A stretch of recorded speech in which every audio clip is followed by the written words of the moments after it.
ஜோதிடத்தின் பரிணாம வளர்ச்சி ஏஎல்பி ஜோதிடம் 15 நாட்களில் நீங்களும் ஜோதிடராகலாம். இப்ப சுக்கிரனோட ராகு சேரக்கூடாது அப்படின்னு சொல்றாங்க. அப்படி சேர்ந்தா அவங்களுடைய கேரக்டரே தப்பா போயிடுது அப்படிங்கிற மாதிரியான ஒரு பதில் மக்கள்கிட்ட நிறைய இருக்கு.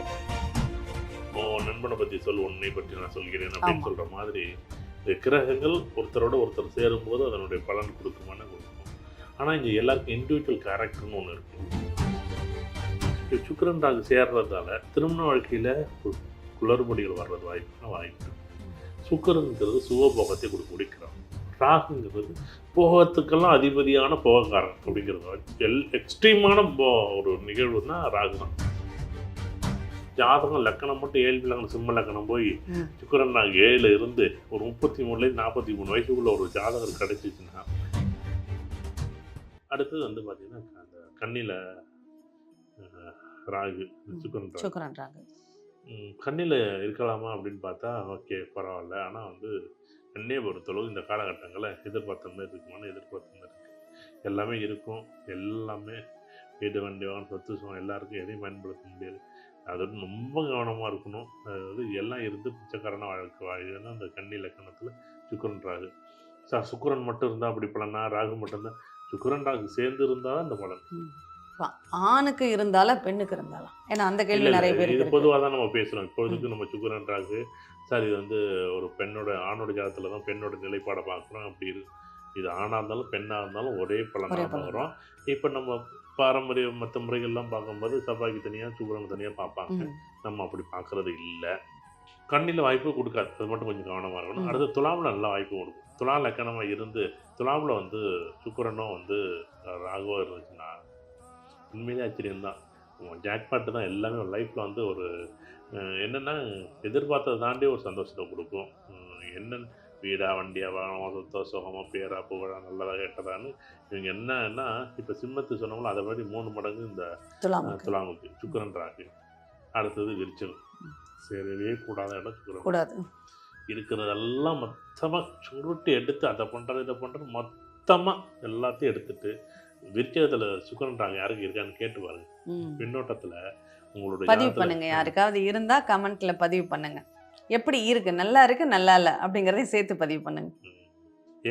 எந்த ராசி கட்டத்தில் இருக்கு, மேஷத்தில் இருக்கா, ரிஷபத்தில் இருக்கா, மிதுனத்தில் இருக்கா, இல்லை விருச்சிகத்தில் இருக்கா. விருச்சிகத்தில் இருந்துச்சுன்னா எல்லாத்தையும் மொத்தமாக காலி பண்ணிடுவோம். ஜாதகம் பிறந்தது பிறகு மொத்தமாக காலி பண்ணி மொத்தமாக அதுக்கு பிறகு இவர் தான் சம்பாரிச்சு இவர் பண்ணி முயற்சி பண்ணி மேலே வந்து ஏறி நிற்கணும். ஆனால் இவர் சுக்கிர தசையோ இல்லை ராகு தசையோ போயிருந்துச்சு மனுஷன் வாழ்க்கையிலே இப்படி ஒரு கஷ்டத்தை அதான் சொல்லல. இவங்களுக்கு ஒரு கிரகத்தை வச்சே பலன் சொல்ல முடியும்.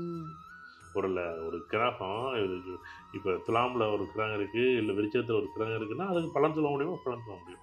ஆனால் அது எப்பயிலேருந்து எப்படி என்ன காரணத்தால் என்ன விஷயத்தால் பாவங்கள் இல்லாமல் பதில் சொல்ல முடியும். பாவகங்கள் தான் இந்த ஏஎல்பி லக்கணத்தில் மெஷர்மெண்ட் இருக்குது. ஏஎல்பி லக்கணத்தை வச்சு தான் நம்ம அந்த மெஷர்மெண்ட் எடுக்கும்.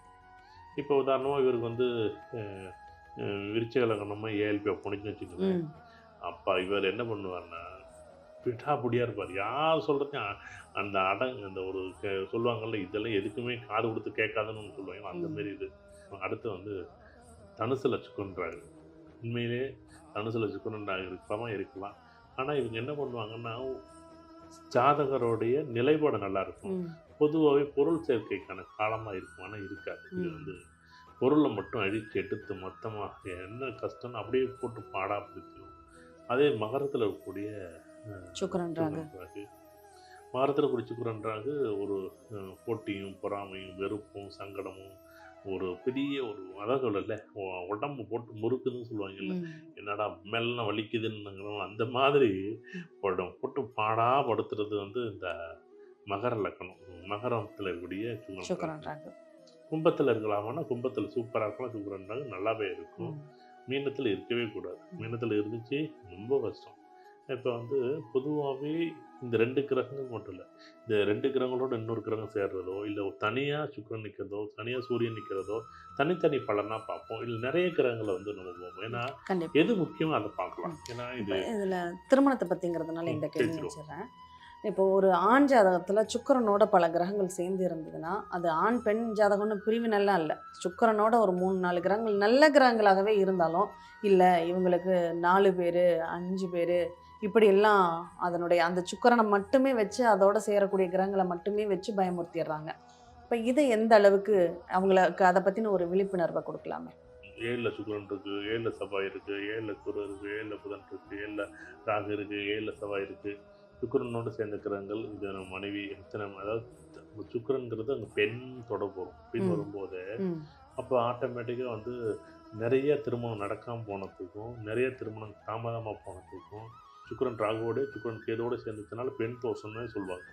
ஆனால் இந்த 4 கிரகம் 3 கிரகம் 5 கிரகம் சேரும்போது அப்படியெல்லாம் அந்த காலத்தில் இருந்துச்சானே இருந்துச்சு. இந்த காலத்தில் வந்து இது நிறைய பார்த்த ஜாதகத்தில் கூட 5 கிரகங்கள் சேர்ந்துருக்கு 5 பொண்டாட்டி அமையும் அப்படின்னவங்க கூட ஒன்று கூட அமையாமல் இருக்கிறவங்க பார்த்துருக்கோம். அது திருமணம் ரொம்ப கஷ்டமாக இருக்கும். இவங்க என்ன பண்ணுவாங்கன்னா வாய்ப்புகள் வரும்போது இது இது காலத்தோடைய பிடியா இல்லை நேரமா தலையெழுத்தா விதியா கர்மாவான்னு நான் சொல்கிறதுக்கு இல்லை. ஏன்னா இதை சொல்லி நான் தப்பிச்சுக்க இடத்துல நான் இல்லை. ம். இது வந்து அவரவர் எடுக்கக்கூடிய முடிவு. இதில் வந்து திருமணத்துக்கான வாய்ப்பு வந்திருக்கும். இதில் மாரி தொடர்புகள் வந்திருக்கும். இவர் வந்து யாரோ ஒருத்தர் சொன்னதை வச்சுக்கிட்டு இதுமாரி திருமண வாய்ப்பில் வந்து திருமணம் பண்ணால் உனக்கு இதுமாரி நிறைய தொடர்புகள் வரும் அப்படின்னு இது பெண் வீட்டில் ஒருத்தர் கேட்டால் எப்படி அந்த பொண்ணை கொடுப்பாங்க? கொடுக்க மாட்டாங்கல்ல. அதுதான் விளையாட்டு. எப்படா இது இதெல்லாம் லாஜிக்கே இல்லை. ம். சரி இருக்கட்டும், தொடர்புகளே இருக்கட்டும். இப்போ அப்படி இருக்கக்கூடிய 100 ஜாதகத்தை எடுத்துக்கிட்டு உண்மையிலே இருக்கா இல்லைன்னு கேட்டு பார்க்கணும்ல. ஆனால் இங்கே அப்படி கிடையாது. இதுதான் கிடையாது. ஆச்சரியம். ஆனால் ஏன்னா என்னன்னா நிறைய ஜாதகங்கள் நான் பார்த்த வரையுமே இவங்க 1, 7 இப்போ உதாரணமாக இப்படி இருக்கும்போது தான் இவங்க அதிகமாக எடுத்துக்கிறாங்க. ம். அது 7ஆம் வீட்டில் வந்து ஒரு 3 கிரகம் சேரக்கூடாது, 7ஆம் வீட்டில் 2 கிரகம் சேரக்கூடாது, 7ஆம் வீட்டில் 5 கிரகம் சேரக்கூடாது. அப்படியெல்லாம் பார்த்தா இப்போ நம்ம லக்கணம் வந்து நீங்கள் மாறிடும். மேஷ லக்கணத்தை பிறந்துச்சா கடக லக்கணம் வந்துட்டு கடக லக்கணத்து 7ஆம் வீட்டில் 2 கிரகம் இருக்கும். அப்போ 2 பொண்டாட்டியை கட்டுற 2 பொண்டாட்டின்னு சொல்ல முடியும்? சொல்ல முடியாதுல்ல. நம்ம அன்னைக்கு மேஷ லக்கணத்து 7ஆம் வீட்டில் சுத்த ஜாதகமாக இருக்கும். 7ஆம் வீட்டு கிரகமே இருக்காது. ஆகா திருமணமே மனைவியே இல்லை, திருமணமே நடக்காதுன்னு சொல்ல முடியும். இவங்க மேஷ லக்கணத்துக்கு 7ஆம் வீடு சுத்தமாக இருக்கும்போது அங்கே திருமணமே நடக்காதுன்னு நீங்கள் சொல்ல மாட்டேங்கிறீங்கல்ல. அங்கே என்ன பண்ணுறீங்க? அங்கே திருமணம் உண்டு அப்படின்னு நம்ம சொல்கிறோம். 7ஆம் அதிபதி யார் அப்படின்னு 7ஆம் அதிபதி சுக்கிரன் வந்து 10ல் இருக்குது சார். சுக்கிரன் சூரியனோட சேர்ந்துருக்கு, உங்களுக்கு திருமணம் உண்டுன்னு நம்ம சொல்கிறோம். ஆனால் இவங்க என்ன பண்ணுறாங்க? 7ஆம் அதிபதி 7ஆம் வீட்டில் ஒரு கிரகம் இல்லை அப்படின்னா திருமணம் வந்து நடக்காதுன்னு சொல்ல மாட்டேங்கிறாங்க. நடக்குன்னு தானே சொல்கிறாங்க. கண்டிப்பா. இவங்க என்ன பண்ணுறாங்கன்னா ஒரு காரில் 4 பேர் போனால் அந்த 4 பேருமே பிரேக் அடிக்கிறாங்க. 4 பேருமே இருக்காது. இருக்காது. கண்ட்ரோல் ஒருத்தர்கிட்ட தானே ஒருத்தர் இருக்கும். தானே கண்ட்ரோலு. அது யாரோ அவர் மட்டும் சரியாக இருந்தால் போதும். ம். நீ மற்ற யாரையும் வந்து இதுதான் சரி அதுதான் சரின்னு நீங்கள் அப்படி பார்த்தீங்கன்னாலே அது நல்லா இருக்குமானா நல்லா இருக்காது.